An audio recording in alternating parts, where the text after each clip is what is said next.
महिला जखमी झाली आहे। तर महिलेवरती सध्या जिल्हा रुग्णालयात उपचार सुरू आहेत। काही दिवसांपूर्वीच अंजनवती गावामध्ये भावकीतील काही जणांनी महिलेला मारहाण केलेली होती। ही घटना ताजी बुलेटिनमध्ये आपल्या सगळ्यांचं पुन्हा एकदा स्वागत। आणि सुरुवातीलाच बातमी बीडमधून आहे। घरासमोरच्या रस्त्यावरनं जाऊ नको या क्षुल्लक कारणावरनं महिलेला जबर मारहाण झाली आहे। बीडच्या अंजनवती गावातल्या प्रियंका गाढवे ही महिला गंभीर जखमी झालेली आहे। शेजारील व्यक्तीनं शेतीच्या अवजारानं डोक्यावरती वार केलेत आणि त्यामुळेच महिला जखमी झाली आहे। तर महिलेवरती सध्या जिल्हा रुग्णालयात उपचार सुरू आहेत। काही दिवसांपूर्वीच अंजनवती गावामध्ये भावकीतील काही जणांनी महिलेला मारहाण केलेली होती। ही घटना ताजी असतानाच आता ही दुसरी घटना समोर आलेली आहे आणि त्यामुळेच खळबळ माजली आहे।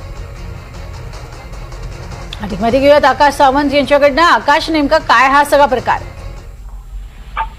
प्रज्ञा, नक्कीच बीड जिल्ह्यातील गुन्हेगारी कुठेतरी थांबायचं नाव घेत नाहीये। त्यातच बीडच्या अंजन गावातील प्रियंका गाढवे यांना गंभीररित्या मारहाण करण्यात आलेली आहे। या घरासमोरील रस्त्यावरून जाऊ नको या क्षुल्लक कारणावरून शेजाऱ्यानेच त्यांना शेतीतील अवजाराने मारहाण केली आहे। या हल्ल्यामध्ये जी महिला आहे ती गंभीररित्या जखमी झाली असून तिच्यावरती बीडच्या जिल्हा रुग्णालयामध्ये सध्या उपचार सुरू आहेत। आणि काही दिवसापूर्वीच अंजन गावामध्ये भावकीतील काही जणांनी अशीच एका महिलेला मारहाण केली होती।